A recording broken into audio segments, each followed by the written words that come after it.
The breaking point.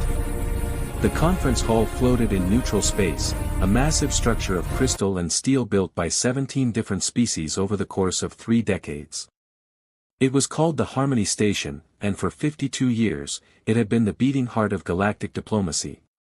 Inside its walls, wars had been prevented, treaties had been signed, and countless lives had been saved through the power of conversation. Today, that would all come to an end. Captain Marcus Chen stood at the human delegation table, his hands resting flat on the polished surface. He was a man of average height with dark eyes that had seen too much war. His uniform was simple, bearing only the patch of Earth's United Defense Force on his shoulder. Around him sat the other human representatives, Ambassador Sarah Okafor, a brilliant diplomat from Nigeria who had spent 20 years trying to make the galaxy understand humanity, General Ivan Volkov, a stern Russian officer who believed more in action than words, and Dr. Keiko Tanaka, a scientist who had dedicated her life to finding common ground between species. Across from them sat the coalition of established species. They called themselves the Guardians of Order, though humans had other names for them. There were the Velcrin, tall insectoid creatures with 4 arms and minds that thought in mathematical equations. The Silurians, beings of pure energy who inhabited crystalline shells and spoke in colors. The Draken, massive reptilian warriors who had conquered half the galaxy before joining the coalition. And dozens more, each one representing a civilization that had existed for thousands of years before humanity had even discovered fire. The talks had been going on for 6 months. The issue was simple: humanity wanted full membership in the Galactic Coalition. They wanted the right to trade freely, to establish colonies on unclaimed worlds, to participate in the Council of Species that made decisions affecting billions of lives. They wanted, in short, to be treated as equals. The coalition had other ideas. High Chancellor Vexthar, a Velcrin whose shell shimmered with authority, stood at the center of the chamber. His voice came through translators as a cold, precise sound. "We have reviewed your application for full membership status. The Council has reached a decision." He paused, his multiple eyes scanning the human delegation. "Your request is denied." The words hung in the air like poison. Ambassador Okafor leaned forward, her voice steady despite the anger burning in her chest. "May we know the reasoning behind this decision?" "Your species is too young," Vexthar replied. "Too volatile.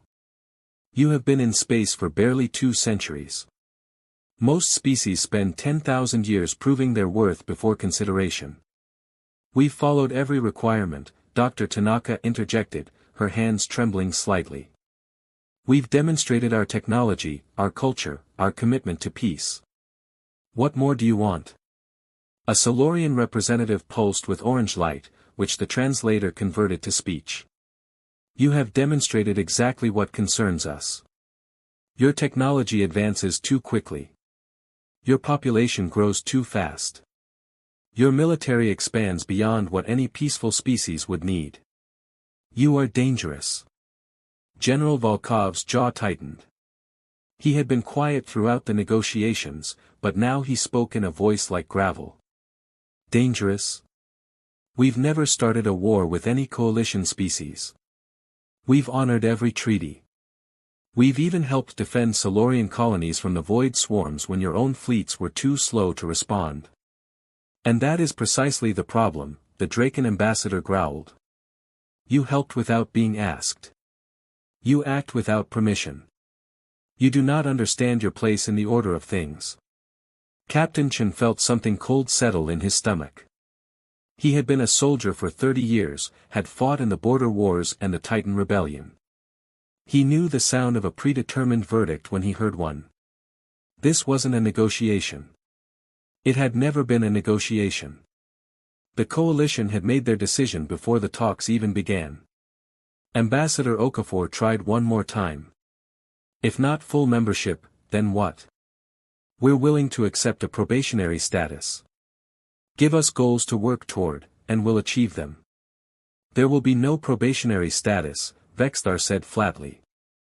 "The Council has decided that humanity poses a risk to galactic stability. You will be restricted to your current territory. No new colonies. No expansion beyond the Sol system and your existing settlements. You will accept coalition oversight of all military activities. You will submit all new technology for approval before implementation. These terms are not negotiable. The silence that followed was absolute. Every human in the room felt the weight of what had just been said. They were being put in a cage. Everything they had worked for, every dream of reaching the stars, was being taken away. Dr. Tanaka's voice was barely a whisper. You're treating us like criminals. We are treating you like children, a Velcrin counselor responded. Perhaps in another 1,000 years, you will mature enough to join the community of civilized species. Something broke inside Captain Chen at those words. He had been patient. He had been diplomatic. He had sat through months of condescending lectures and veiled insults. He had watched as species who had never fought for anything looked down on humanity for daring to want more. He stood up slowly, and the room fell silent. No, he said simply. High Chancellor Vexthar tilted his head. Excuse me. I said no. Chen's voice was calm, but there was steel beneath it. We reject your terms. We will not submit to restrictions. We will not accept your oversight. We will not be caged. The coalition representatives stirred, confusion and outrage spreading through their ranks. You do not have a choice, Vexthar declared. The council has spoken. The combined might of the coalition stands behind this decision. Chen looked around the room, meeting the eyes of creatures from dozens of worlds. Then I guess we're at war. The chamber erupted. Aliens shouted in a dozen languages. Translators struggled to keep up with the chaos. Ambassador Okafor grabbed Chen's arm. Marcus, what are you doing? He looked at her, and she saw something in his eyes she had never seen before. Not anger. Not fear. Certainty. I'm ending these peace talks. They were never going to give us what we deserve. So we'll take it. General Volkov stood as well, followed by Dr. Tanaka. One by one, the entire human delegation rose to their feet. They turned their backs on the coalition and walked toward the exit. Behind them, the aliens continued to shout, to threaten, to demand they return. None of the humans looked back. As they reached the airlock leading to their ships, Vexthar's voice boomed across the chamber. If you leave now, you declare yourselves enemies of the coalition. You will be hunted. You will be destroyed. Captain Chen stopped at the threshold.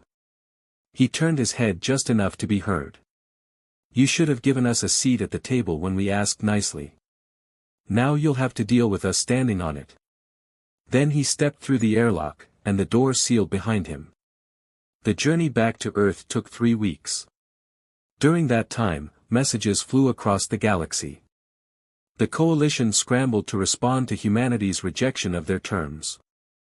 Some species called for immediate military action. Others urged caution. A few, quietly, admitted they admired humanity's courage. On Earth, the reaction was mixed. Some people celebrated, proud that humanity had stood up for itself.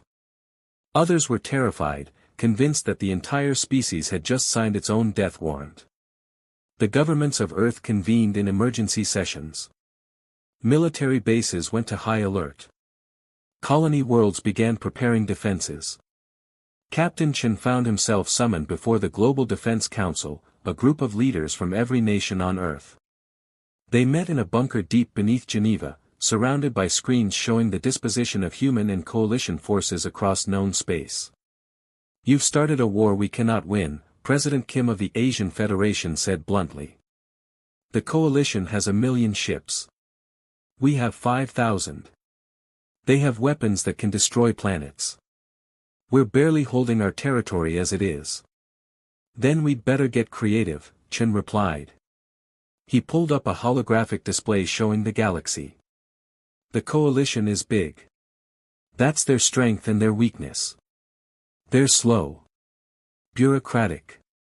Every decision requires consensus from hundreds of species. They haven't fought a real war in centuries. We have. You're talking about guerrilla warfare on a galactic scale, General Volkov observed, a hint of approval in his voice. I'm talking about hitting them where they're weak, Chen said. The coalition controls the major trade routes, the wealthy core systems. But there are thousands of frontier worlds, independent stations, and species who resent coalition rule. We find them. We arm them. We help them resist. Ambassador Okafor shook her head. That's not who we are. We're not insurgents. No, Chen agreed. We're survivors. And we're about to remind the galaxy what that means. Dr. Tanaka had been quiet, studying the star maps. Now she spoke up. There's something else. During the negotiations, I accessed some of the coalition's historical databases. Most of their member species have been at peace for so long they've forgotten how to innovate. Their technology has barely advanced in 10,000 years. But we've made more progress in 2 centuries than they have in a millennium. Because we had to, Chen said. We climbed out of caves and crossed oceans and went to the moon because we refused to accept limits. The coalition has been comfortable for too long. They're about to learn that comfort makes you soft. The council debated for hours. In the end, they made their decision. Humanity would not back down. They would not accept the coalition's terms. If the galaxy wanted to treat them as enemies, then they would show the galaxy what human enemies could do. The first battle came 2 months later.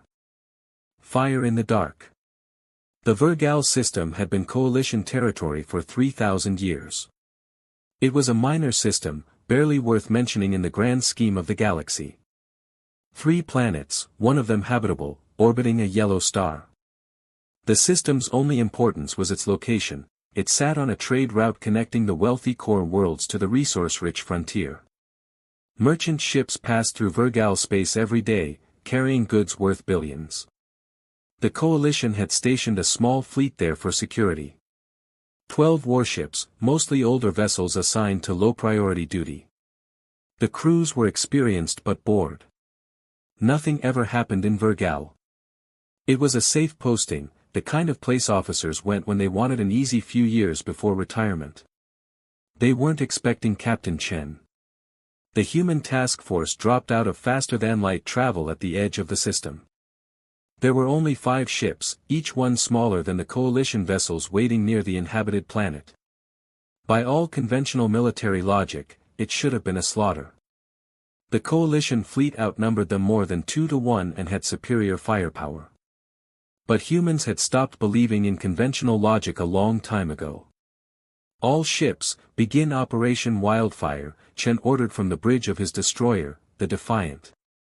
Around him, his crew worked with practiced efficiency. They had trained for this moment for months. The human ships didn't charge toward the enemy.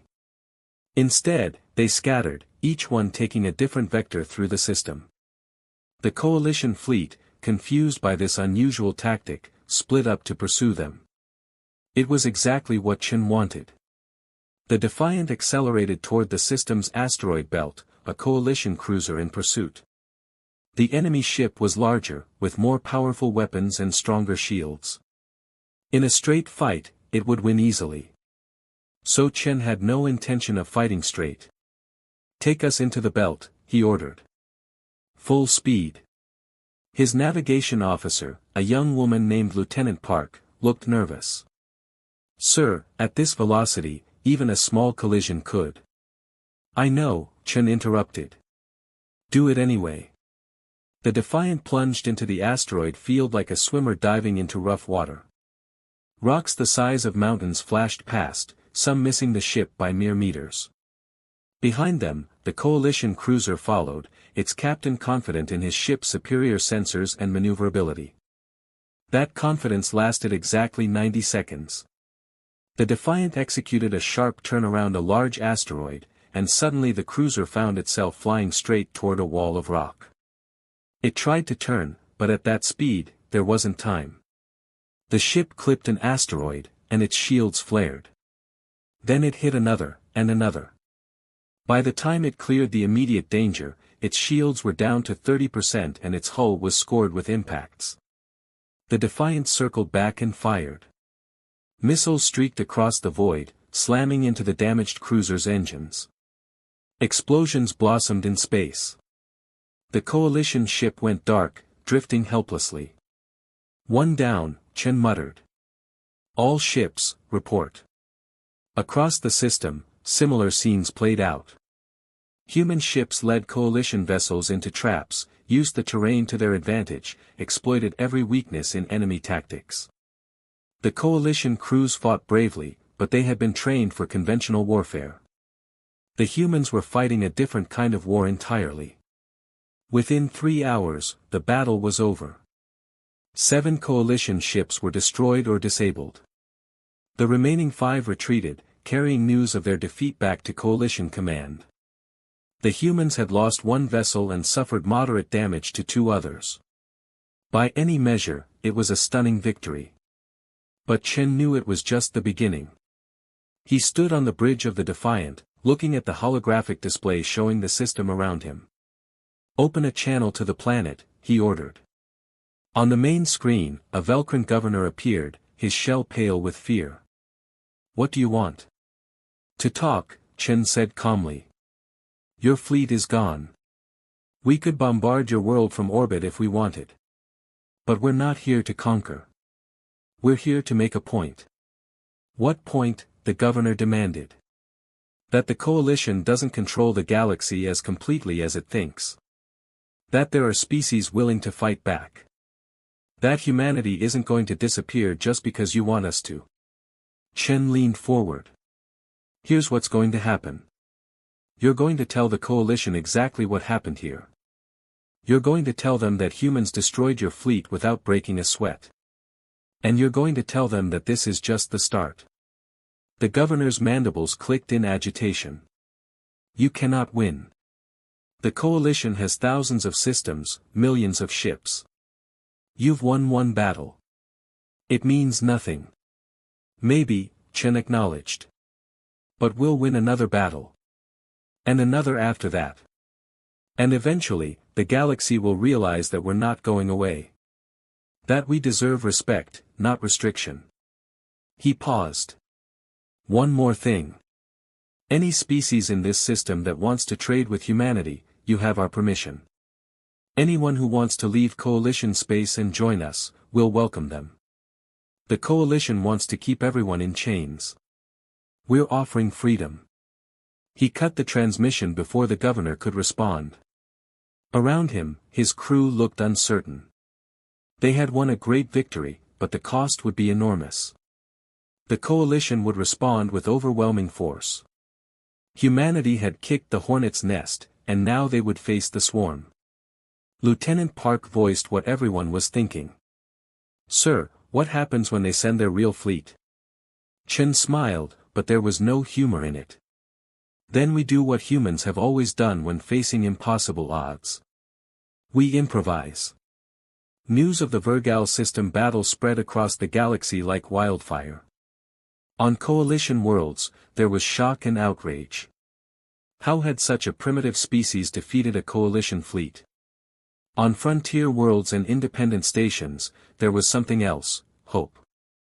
For decades, many species had chafed under Coalition rule, resentful of the restrictions and arrogance of the established powers. Now, someone had actually fought back and won. Within weeks, 3 small species formally requested diplomatic contact with humanity. Within months, a dozen frontier worlds declared independence from the Coalition, citing humanity's example. The galaxy, which had seemed so stable and orderly, began to crack. The Coalition's response was swift and brutal. They assembled a battle fleet of 200 ships under Admiral Croft, a Draken warrior legendary for his ruthlessness.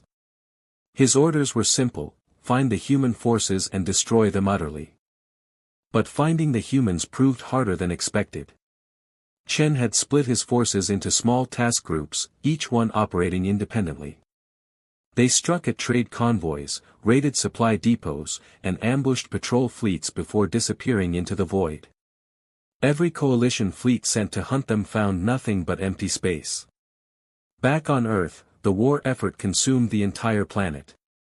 Factories that had produced civilian goods were converted to military production. Scientists who had been researching peaceful applications of technology now focused on weapons. The population, united by the threat of annihilation, worked around the clock. Dr. Tanaka led a team developing new weapons technologies. The coalition has better shields and more powerful guns, she explained to her team in a secure laboratory beneath Tokyo. We can't match them in straight firepower. But we can be smarter. Her breakthrough came in the form of phase missiles. These weapons could shift briefly out of normal space, passing through shields as if they weren't there before reappearing inside the enemy ship. The first test was devastating. A phase missile fired at a target drone passed through its shields and detonated inside the hull. The destruction was total. How soon can we get these into production? General Volkov asked when he saw the test results. 3 months for the first batch, Tanaka replied. 6 months to equip the fleet. Make it 2 months, Volkov said. We don't have 6 months. He was right. Admiral Krotha's fleet was closing in. Coalition intelligence had tracked the human task forces to the frontier sector, a region of space filled with young stars and uncolonized worlds. It was there, in the emptiness between systems, that the largest battle of the war would be fought. Captain Chen gathered his forces. What had started as 5 ships had grown to 20, as new vessels fresh from Earth's shipyards joined the fight. It still wasn't enough. The coalition fleet outnumbered them 10-1. But Chen had a plan. We're not going to fight them, he told his captains in a holoconference. Not the way they expect. We're going to lead them into a trap. The trap was the nebula of lost stars, a vast cloud of gas and dust where sensors barely worked. Visibility was almost zero. Navigation was treacherous. It was the last place any sane commander would choose for a battle. Which was exactly why Chen chose it. The human fleet entered the nebula, broadcasting their position loudly. Admiral Kroth, scenting an easy victory, ordered his fleet to pursue. 200 coalition warships plunged into the gas cloud, confident in their superior numbers. They didn't see the mines. Hundreds of them, each one a small fusion bomb, floating in the gas. As the coalition fleet advanced, the mines detonated in a chain reaction. Explosions lit up the nebula like a fireworks display. Ships collided in the chaos, unable to see where they were going. Formations broke apart. And then the humans attacked. 20 ships against 200 should have been hopeless. But in the confusion and limited visibility of the nebula, numbers meant less. Human ships equipped with advanced sensors could see better than their enemies. They struck from unexpected angles, fired their new phase missiles through shields, and disappeared back into the gas before the coalition could respond.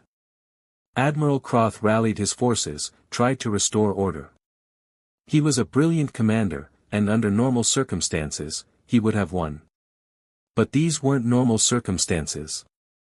His ships were blind, separated, confused. The humans were ghosts in the mist, striking and vanishing. The battle lasted 14 hours. When it was over, the coalition fleet had lost 80 ships. The humans had lost 5. It was the most decisive victory in the war so far, and it changed everything.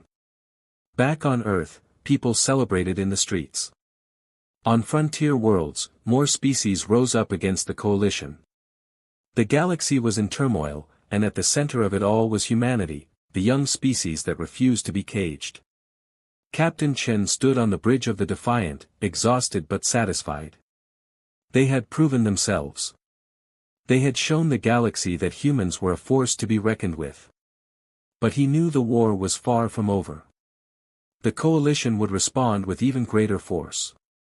The real test was still to come. "What now, sir?" Lieutenant Park asked. Chen looked out at the stars, at the vast galaxy that had rejected his species. "Now we keep fighting. Keep winning. Until they give us what we should have had from the beginning, respect. He turned to his crew, and for the first time in months, he smiled. The galaxy tried to make us small. Instead, they made us unstoppable. Outside the ship, the nebula glowed with the dying light of burning vessels. The stars themselves seemed to tremble with the shockwave of humanity's defiance. The peace talks were over. The real conversation had just begun, and it would be written in fire across the cosmos.